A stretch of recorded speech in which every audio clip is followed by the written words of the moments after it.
Good morning बच्चों, मैं जितेंद्र कुमार शर्मा स्वागत करता हूं आपका आज की कक्षा में। आज की कक्षा में बच्चों हम पढ़ने वाले हैं कक्षा 5 की पर्यावरण अध्ययन की पुस्तक अपना परिवेश का 20वां अध्याय, जिसका नाम है खेती से खुशहाली। प्यारे बच्चों, खेती मतलब ऐसा कार्य जिसके द्वारा हम हमारी आवश्यकता के अनाज या फिर जो फसलों का उत्पादन करते हैं और उनसे प्राप्त होने वाली जो सामग्री है, यानी जो खेती से हमें जो फसलें प्राप्त होती हैं, उनका उपयोग हम हमारे दैनिक जीवन में कर पाते हैं। बच्चों, खेती का कार्य आसान काम नहीं होता। इसके लिए परिवार के सभी सदस्यों को उसमें जूझना पड़ता है। साथ ही साथ हमें अतिरिक्त श्रम की आवश्यकता भी होती है। इस खेती के कार्य को करने के लिए अनेक प्रकार के औजारों की आवश्यकता पड़ती है, कई सारी मशीनों का इसमें ज़रूरत पड़ती है। हमें इसके लिए बीज की आवश्यकता पड़ती है, समय समय पर पानी देना पड़ता है। इन सब के बारे में बच्चों आज की इस कक्षा में हम जानकारी प्राप्त करेंगे। प्यारे बच्चों, आज की कक्षा में हम मिलने वाले हैं प्यारे से बच्चे छगनाराम से, जिसका परिवार खेती का कार्य करता है। और ये छगनाराम है, उसने अपनी खेती के जुड़े हुए कार्य के बारे में अपने मामा जी को एक प्यारा सा पत्र लिखा है। इस पत्र में छगनाराम ने क्या क्या जानकारी उन्हें दी है, उसके बारे में हम चर्चा करेंगे। तो चलो बच्चों, मिलते हैं छगनाराम से। प्यारे बच्चों, यहाँ पर हम देख पा रहे हैं प्यारे से बच्चे छगनाराम को, जो अपने मामा जी को पत्र लिख रहा है। अब हम इसका पत्र भी पढ़े कि इसने अपने मामा जी को कौन कौन से समाचार लिखे हैं। तो देखो बच्चों, आदरणीय मामा जी, सबसे पहले इसने कहा आदरणीय मामा जी, सादर प्रणाम। बच्चों, हम भी जब बड़ों से मिलते हैं या बड़ों को कोई पत्र लिखते हैं तो सबसे पहले जो अभिवादन शब्द होता है वो होता है प्रणाम। छोटों के लिए लिखते हैं कि छोटों को प्यार देवें, ऐसे शब्द हम लिखते हैं ना पत्र में। वैसे ही छगनाराम ने अपने मामा जी के लिए लिखा कि मामा जी, आपको सादर प्रणाम। अब आगे देखिए छगनाराम क्या क्या समाचार बताता है। हम यहाँ कुशल मंगल हैं, आपके वहाँ सभी कुशल मंगल होंगे। इस साल हमारे यहाँ अच्छी बारिश हुई है। हमने पीपल वाले खेत में ट्रैक्टर से बुआई कराकर मोठ और मूंग बोए हैं। तो देखा बच्चों आपने, यहाँ तक छगनाराम ने अपने मामा जी को क्या बताया कि मामा जी, इस साल हमारे यहाँ पर अच्छी बारिश हुई है, इस कारण हमने जो हमारा पीपल वाला खेत है वहाँ ट्रैक्टर से हमने बुआई करवाई है और वहाँ पर मोठ और मूंग बोए हैं। प्यारे बच्चों, यहाँ पर जो शब्द आया है वो देखिए, खेती से जुड़ा हुआ बुआई। यानी बुआई होता क्या है, इसके बारे में हम पत्र को पढ़ने के बाद में विस्तार से चर्चा करेंगे। साथ ही साथ बच्चों, हमें यहाँ तक यह भी समझ में आ रहा है कि अच्छी बारिश होने के कारण जो खाली पड़ी भूमि होती है उस पर भी बुआई का कार्य किया जाता है, यानी कई सारे बीज बो दिए जाते हैं ऋतु और मौसम के अनुसार। बच्चों आगे देखिए, मूंग व मोठ के बीज पिछले साल बचाकर रखे थे।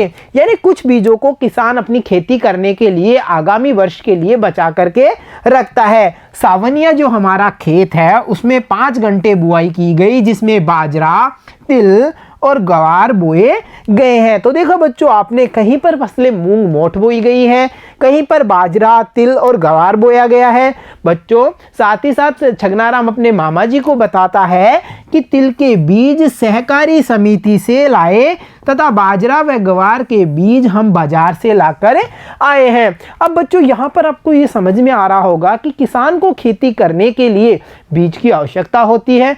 कुछ बीज किसान अपनी पिछली फसल में से बचा करके रखता है, कुछ बीजों को उसे खरीदना पड़ता है। जैसा कि हमने यहाँ देखा ना, उसने कुछ बीज बाजार से खरीदे हैं और कुछ बीज वो सहकारी समिति से प्राप्त करता है। तो बच्चों, अगर हमसे कोई पूछे कि किसान को खेती करने के लिए उपलब्ध होने वाले या ज़रूरत पड़ने वाले जो बीज होते हैं वो कहाँ से मिलेंगे, तो हम बता सकते हैं ना कि ये इन बीजों को या तो वो बाजार से खरीद कर ला सकता है, जो खाद बीज की दुकानें होंगी वहाँ से, या फिर वो इन बीजों को सहकारी समिति से प्राप्त भी कर सकता है, जैसा कि हमें छगनाराम ने बताया। आगे देखो छगनाराम क्या लिखता है कि फसल अभी अच्छी दिख रही है, यानी कि मामा जी जो फसल है वो हमें अच्छी लग रही है। उसको देख करके ऐसा लग रहा है कि अब की बार उत्पादन काफ़ी अच्छा होने वाला है। हमने निराई गुड़ाई भी कर दी है। बच्चों, जैसा हमने कहा था कि बुआई शब्द के बारे में, बुआई क्या होती है इसके बारे में हम पत्र को पढ़ने के बाद में चर्चा करने वाले हैं, वैसे ही हम जानेंगे निराई और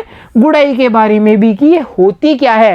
इसके बाद में देखो, आजकल हम खेत में ढानी बनाकर रह रहे हैं। प्यारे बच्चों, आपको याद होगा इस पुस्तक यानी अपना परिवेश पुस्तक के अध्याय 2 में हमने चर्चा की थी पलायन के बारे में, जहां हमने ये जाना था कि कुछ परिवार खेती जैसे कार्यों के लिए अपना मूल गांव या मूल घर छोड़ करके अपने दूर दराज में स्थित खेतों पर अस्थायी घर बना करके या ढानी बना करके रहते हैं। वैसे ही छगनाराम का परिवार भी अपने खेत पर ढानी बनाकर रह रहा है, और यह रहने की अवधि कब तक होती है इसके बारे में भी हमने जाना था कि जैसे ही फसल पके जाएगी और उन्हें उत्पादन के जो उत्पादन है यानी कि फसल की कटाई करने के बाद में उन्हें जो प्राप्त होगा, जो फसल उन्हें प्राप्त होगी, उत्पादन जो उन्हें प्राप्त होगा, उसे प्राप्त करने के बाद में यह परिवार अपने मूल घर पर लौट आएगा। वैसे ही हम यहाँ देख रहे हैं छगनाराम का परिवार भी खेत पर ढानी बना करके रहने लग गया। आगे छगनाराम लिखता है कि खेत में एक बिजुका भी खड़ा कर दिया गया है।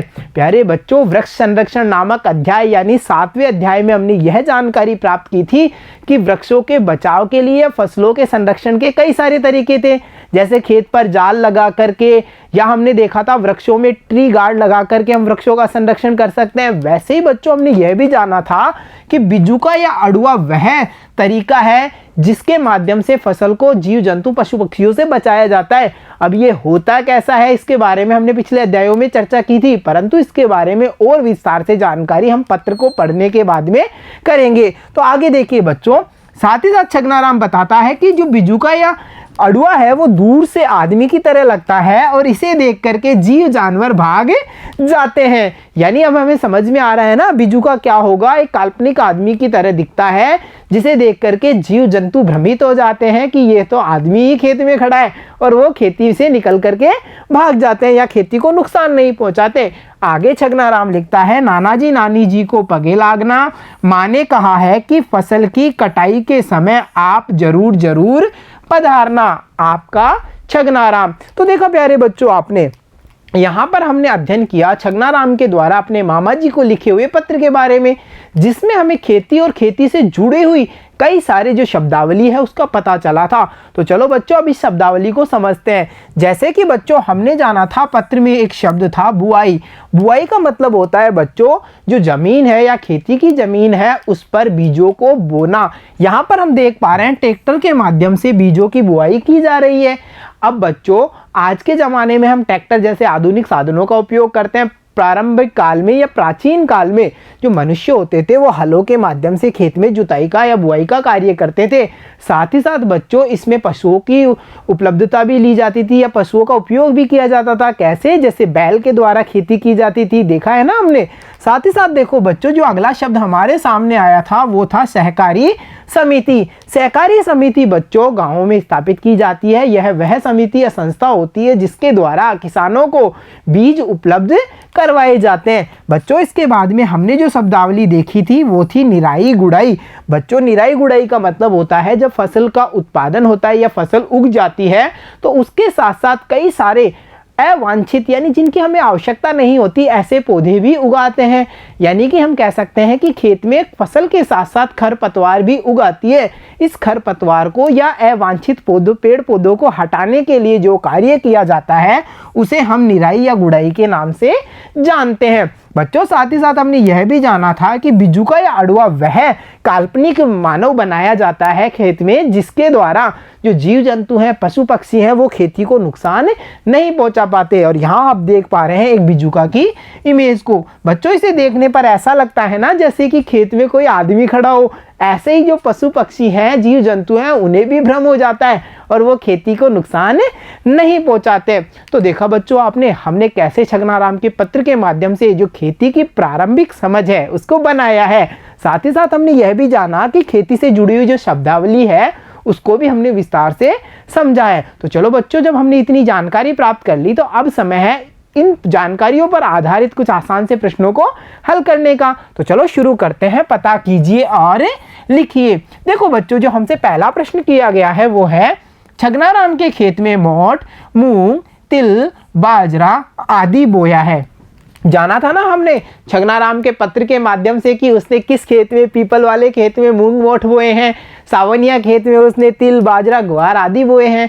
तो बच्चों उसके खेत में ये फसलें बोई गई हैं। वैसे ही आपको पता करना है कि आपके आसपास कौन कौन सी फसलें बोई जाती हैं। आप उनका पता करेंगे और यहाँ पर लिखेंगे। तो देखो बच्चों, जब हमने पता किया तो हमें पता चला कि हमारे आसपास जो गेहूं है, ज्वार है, चने हैं, सरसों हैं, तिल हैं, बाजरा है, मक्का है, ये वो फसलें हैं जो हमारे आसपास मौसम के अनुसार बोई जाती हैं। यानी बच्चों हम कह सकते हैं ना, जैसा मौसम होगा वैसा ही फसल का उत्पादन किया जाता है। जैसे हम समझ पा रहे हैं, जब ग्रीष्म ऋतु होती है उस समय बाजरा या फिर तिल, ग्वार जैसी फसलों का उत्पादन किया जाता है। और हम समझ पा रहे हैं जब शीत ऋतु का मौसम होता है तो उस समय सरसों, गेहूं जैसी फसलों का उत्पादन किया जाता है। तो बच्चों हमने यहाँ जाना हमारे आसपास बोई जाने वाली फसलों के बारे में। तो चलो अब बढ़ते हैं अगले प्रश्न पे। अगला प्रश्न है, फसल बोने के लिए बीज कहां कहां से लाया जाता है। जैसा छगनाराम ने अपने पत्र के माध्यम से मामा जी को बताया था कि उसने बीज कहां कहां से प्राप्त किए, वैसे ही बच्चों हमें भी बताना है कि फसल बोने के लिए बीज हम कहां कहां से प्राप्त कर सकते हैं। तो देखो बच्चों, फसल बोने के लिए जो बीज होता है या तो किसान अपने पिछले उत्पादन में से बचा करके रखता है और उसे आगामी वर्ष में बीज के रूप में वो काम में लेता है, या फिर बच्चों बीज को जो बाहरी दुकानें हैं यानी खाद बीज की जो दुकानें होती हैं वहां से खरीद कर लाया जाता है, या फिर हमने पता भी किया था सहकारी समिति के बारे में जिस पर जाकर के किसान खेती के लिए बीज प्राप्त कर सकता है। तो हम यहाँ लिख सकते हैं फसल बोने के लिए बीज सहकारी समितियों से या फिर बीज की दुकानों से लाया जाता है। तो देखा प्यारे बच्चों, आपने आज की इस कक्षा में हमने जानकारी प्राप्त की खेती के बारे में, साथ ही साथ बच्चों हमने यह भी समझ बनाई कि मौसम के अनुसार फसलों का उत्पादन किया जाता है। खेती का कार्य आसान कार्य नहीं होता, इस व्यवसाय में अनेक सारे कार्य करने पड़ते हैं तथा इस काम को करने के लिए काफ़ी सारे औजारों की हमें आवश्यकता होगी। ये औजार कौन कौन से होंगे, इनकी चर्चा हम अगली कक्षा में करने वाले हैं। तो प्यारे बच्चों, आज की कक्षा में इतना ही। मिलता हूँ आपसे अगली कक्षा में, तब तक के लिए धन्यवाद बच्चों।